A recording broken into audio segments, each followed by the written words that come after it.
네, 탑뉴스 주제부터 공개합니다. 바로 이겁니다. 북한이 신형 방사포를 쐈는데 우리 군은 탄도미사일을 쐈다라고 발표를 해서 논란이 일고 있습니다. 지난번에는 추적과 궤적의 파악을 실패하더니 이번에는 아예 포탄과 미사일의 종류조차 구분을 못한 것 아니냐라는 비판이 일고 있습니다. 먼저 오늘 아침 북한이 발표한 내용부터 바로 전해드리겠습니다. 조선중앙방송이 조금 전에 방송했어요. 김정은 동지께서 7월 31일 새로 개발한 방사포의 시험 사격을 지도하셨다. 마치 북한의 오늘 방송을 보면요. 대한민국 국방부를 향해서, 대한민국 정부를 향해서 약 올리는 좀 느낌이에요. 너네 지난번에 우리가 탄도 쐈을 때는 탄도라고 말 못하더니 이번에 우리 포탄 쐈는데 탄도라고 하더라.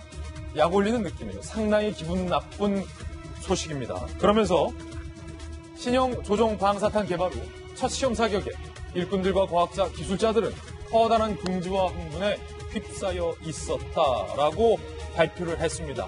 비판의 화살은 우리 군을 향하고 있습니다. 왜냐? 어제 합동참모본부 합참과 우리 정부가 결론 내리기를 북한이 원산 갈마 일대에서 동북방 해상으로 발사한 단거리 탄도미사일 2발을 포착했다. 이거 발표하면서 어제 정경두 국방장관, 우리 군이 긴밀하게 경계태세를 빈틈없이 하고 있다라고 자화자찬을 했는데 결국 방사포랑 탄도미사일조차 우리 군이 구분을 못한 것 아니냐라는 이야기가 나오고 있는 상황입니다. 김변민 박사님, 네. 아니 답답하고요, 황당하고요, 걱정되고요. 지금 저기 나오는 게 원산 갈마이대라고 나오지 않습니까? 최초 우리 군의 보도는 원산 갈마이대가 아니라 호도반도일대라고 얘기했습니다. 장소도 제대로 파악하지 못했기 때문에 뒤늦게 원산 갈마이대로 조정을 했고요.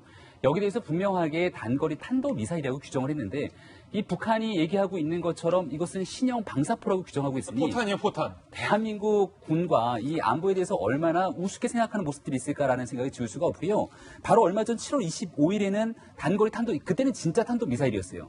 단거리 탄도미사일 2발을 발사했는데 당시 우리 군의 발표에 따르면은 430km 정도로 사거리를 규정하게 됩니다. 근데 시간이 조금 지나고 난 뒤에는 이것도 사거리가 전혀 다른 600km로 조정을 하게 되는 상황 아니겠습니까? 이 정도로 북한이 쏘고 있는 미사일인지 탄도미사일인지 아니면 이것이 방사포인지도 제대로 규정하지 못하고 최초의 발산 지점이 어딘지를 확인하지 못한다면 이러한 도발에 대해서 우리 군은 도대체 무슨 대응을 하겠다는 것이냐라고 국민들의 불안감은 훨씬 더 증폭되거나 커질 수밖에 없는 상황입니다. 불안하죠. 따라서 여기에 대한 국방부의 명확한 입장 표명이 있어야 될 것이고요. 한 가지 정말 아쉽고 안타깝고 여기에 대한 혹시나는 걱정 하나를 말씀드리고 싶은 것은 이 미국과 일본과의 정확한 이 방위 등에 대해서 정보를 공유하고 있는 것이냐.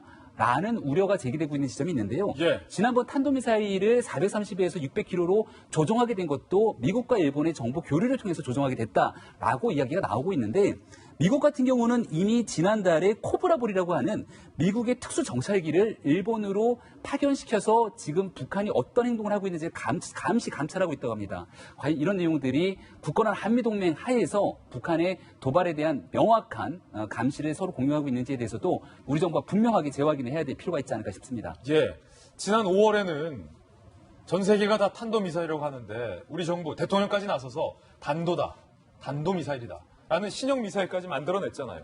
탄도를 탄도라고 부르지 못하더니 이번에는 포탄을 탄도라고 혼동을 한 겁니다. 제가 국방부를 꽤 출입했었잖아요. 미국에는 다양한 이 감시 정찰 자산들이 있습니다. 감시 위성부터 감시용 정찰기까지 있습니다.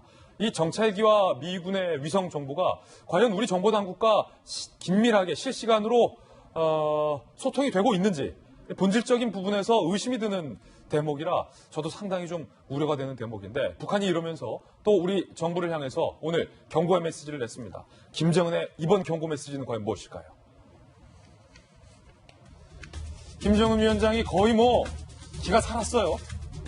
방사포 발사 지도 김정은, 또 대남 경고. 이렇게 우리 정부를 향해서 얘기를 했습니다. 이 무기에 관역에 놓이는 이를 자초하는 세력들에게 우리의 시험 사격 결과가 털어버릴 수 없는 고민거리로 될 것이다.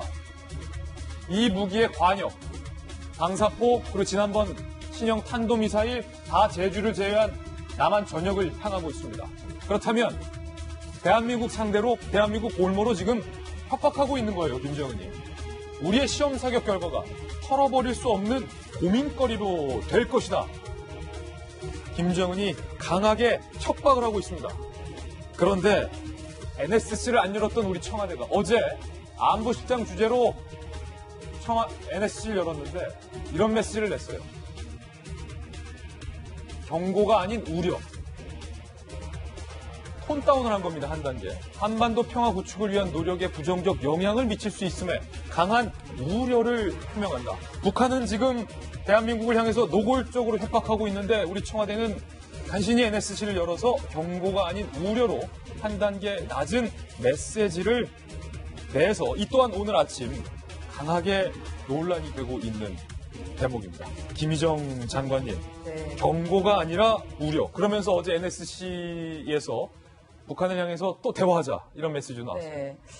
지금 북한이 하는 이런 일련의 행위들과 거기에 대해서 우리나라가 대응하는 거를 보면 우리 국민들 마음이 참 요즘 날씨 같을 것 같아요. 정말 막 꿀꿀하고 착잡하고 날씨가 지금 오락가락하잖아요. 그런데 안타까운 건 뭐냐면 우리나라가 바로 당사국이라는 겁니다.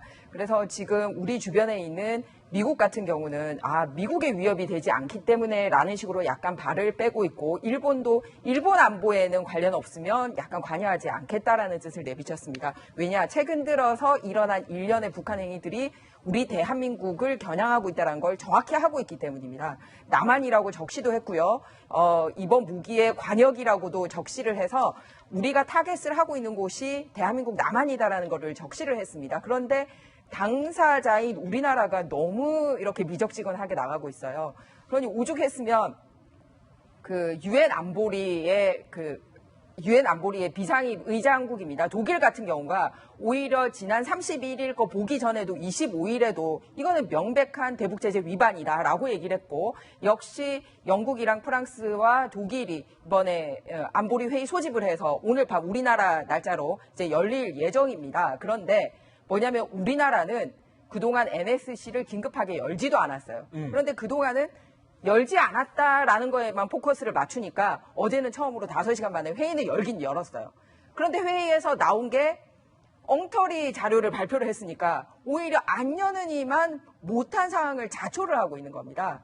왜냐하면 앞서 김진애 앵커가 설명을 했듯이 과거에는 탄도미사일인데 오히려 불상의 발사체라고 발표를 하고 2발이었는데 1발이었다라는 거를 2달 만에 밝혀냈는데 이번에는 오히려 탄도미사일이라고 이게 3번째까지 가니까 과감하게 뭔가 우리가 이제 과감하게 발표하는 것처럼 NSC에서 발표를 했는데 이게 지금 북한 주장에 따르면 방사포라는 거 아니에요. 그러면은 서로 이게 사격에 대한 이 궤도도 못 알아내고 발사 지점도 못 알아내고 사거리도 못 알아내고 아무 분석 능력이 없다라는 거를 오히려 전 세계에 공포하는 결과가 돼버린 겁니다. 예. 그러면은 무엇을 쏘았든 간에 우리의 대처는 또 어떠냐?